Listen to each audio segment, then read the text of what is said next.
Muy buenas noches. Bienvenidos a este canal, Andrés Aviña, rumbo a la tierra prometida. Bendiciones a todos ustedes. Le damos gracias a nuestro Dios que nos permite, que nos da la oportunidad de estar una vez más compartiendo su palabra. Le invito a hacer una oración. Mi Dios y Padre eterno, gracias, mi Dios, te damos en esta noche por la vida que nos das. Gracias, Padre Santo, porque a través de este mensaje podemos entender cuáles cosas son buenas y cuáles cosas son malas y qué es lo que te agrada. Padre mío, bendice a la viuda, al huérfano y a toda aquella persona que te necesita, Señor. Tiéndele la mano, sánale, Padre mío, de cualquier enfermedad. Señor, hazte presente con toda la persona que te necesita. En el dulce y bendito nombre de Jesús lo pedimos todo. Amén. La palabra del Señor, hermanos, en Romanos capítulo 8 y el verso 1 dice: ahora pues, ninguna condenación hay para los que están en Cristo Jesús, los que no andan conforme a la carne, sino conforme al Espíritu.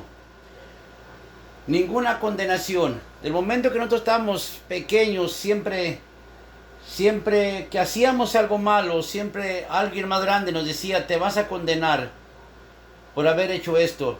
Esa palabra condenar tenía mucho peso, pero en ese tiempo, cuando éramos pequeños, no sabíamos a qué se refería esa palabra condenar. Desde el origen de la gran controversia en el cielo, Satanás, mis amigos y hermanos, ha consistido en destruir la ley de Dios. ¿Por qué? Porque la ley, como fundamento del gobierno de Dios, expresa la integridad del cosmos, y destruir la ley sería destruir el orden moral de la creación misma. Amigos queridos, Dios existe y los humanos también existimos, y hemos sido creados como seres morales con la capacidad de dar amor y recibir amor. Para que este amor exista, también debe existir la libertad moral, pues el amor es un concepto moral. La moralidad, mis amigos y hermanos, significa la capacidad de elegir el bien y el mal, lo correcto y lo equivocado. La única manera de que el universo sea moral, para permitir el potencial del bien y el mal, de lo correcto y lo equivocado, es que tenga una ley que defina lo correcto y que defina lo equivocado. Y por supuesto, el universo tiene esta ley. Romanos capítulo 7 y el verso 7 dice la palabra: ¿qué diremos pues? ¿La ley es pecado? En ninguna manera. Pero yo no conocí el pecado si la ley no me hubiera dicho ¿qué era pecado? Fue por la ley que conocí la codicia. La ley me dijo que la codicia era malo, y ahí conocí yo que la codicia es un pecado. La ley me dijo: no codiciarás. Ahora yo le pregunto a usted: ¿es pecado ser pelirrojo? No. ¿Por qué no? Porque la ley de Dios no prohíbe tener cabello rojo. Si lo hiciera así como prohíbe la codicia, entonces tener cabello rojo sería un pecado.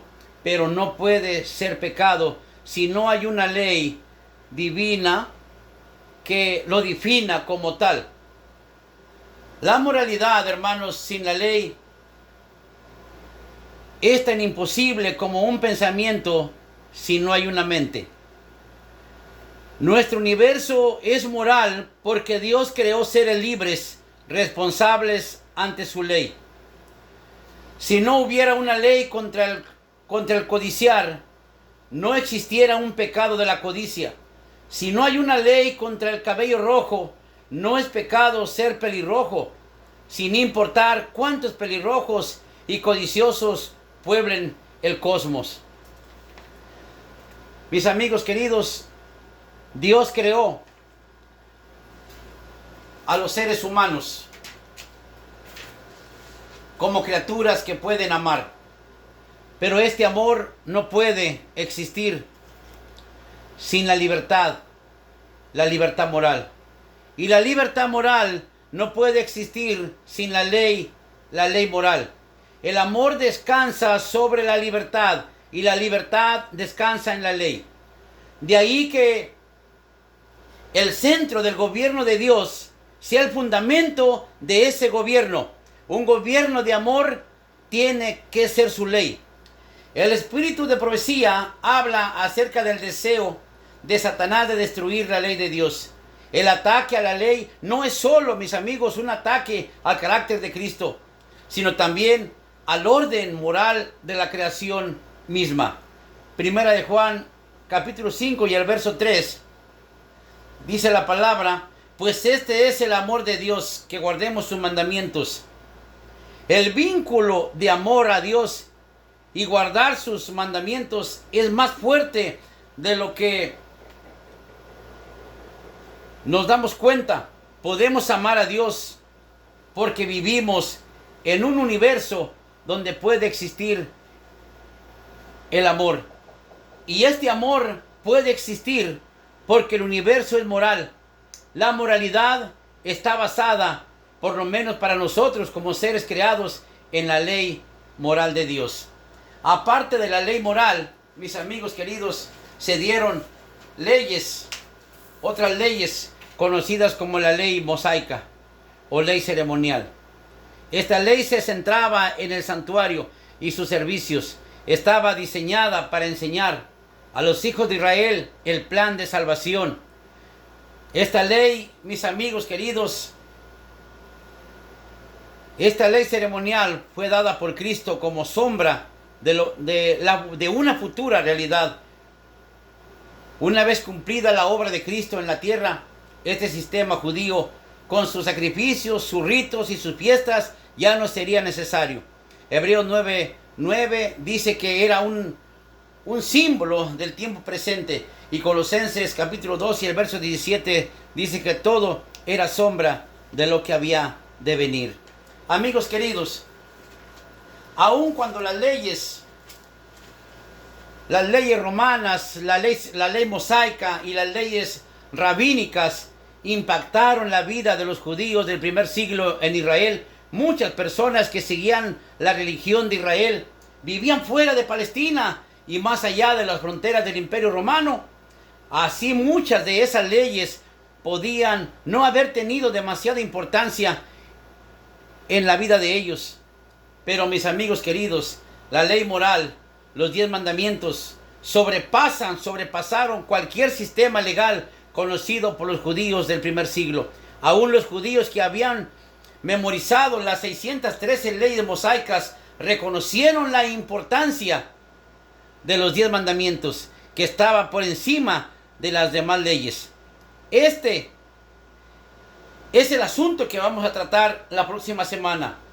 Es de esta ley moral de la que vamos a hablar. Es de esta ley moral a la que Pablo le llama una ley santa, justa y buena.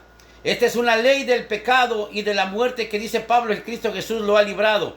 Una ley poderosa que tiene la capacidad de condenar al ser humano. Es una ley que también es impotente porque no tiene la capacidad de salvar a nadie.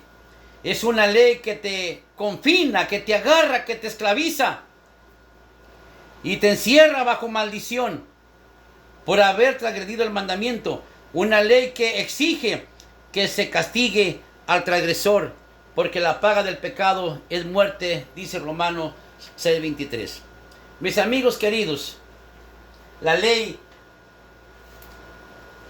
de los 10 mandamientos es una ley moral de la cual nosotros vamos a hablar un día, o vamos a hablar la próxima semana. Amigos queridos, tanto nosotros como los antiguos de antaño fuimos infectados por ese veneno mortífero del pecado. Fuimos transgresores de la ley de Dios. La ley exige justicia, Pero en este mundo la palabra del Señor dice que no hay nadie que pueda presentarse delante de la ley como inocente. Todos hemos transgredido la ley de Dios. Todos estamos bajo la condenación de la ley de Dios. La ley nos señala, nos confina, nos va a condenar. Pero Romanos 8:1 dice que ninguna condenación hay para los que están en Cristo Jesús. Y también en otra parte de la Escritura, como en Gálatas 31:13, la palabra del Señor dice que Cristo Jesús nos ha librado de las maldiciones de la ley, hecha por nosotros maldición. La próxima semana vamos a estudiar cuál es esa ley moral y qué propósito tiene esa ley moral en la vida del cristiano. Porque la palabra dice cuando la ley apareció, el pecado revivió y yo morí. ¿Qué significa todo esto? Vamos a ver la próxima semana. Mientras tanto, que Dios te ayude, que Dios te bendiga, que Dios haga resplandecer su rostro sobre ti, que Dios ponga en ti paz. Bendiciones en el nombre de nuestro Dios. Que Dios te bendiga. Amén.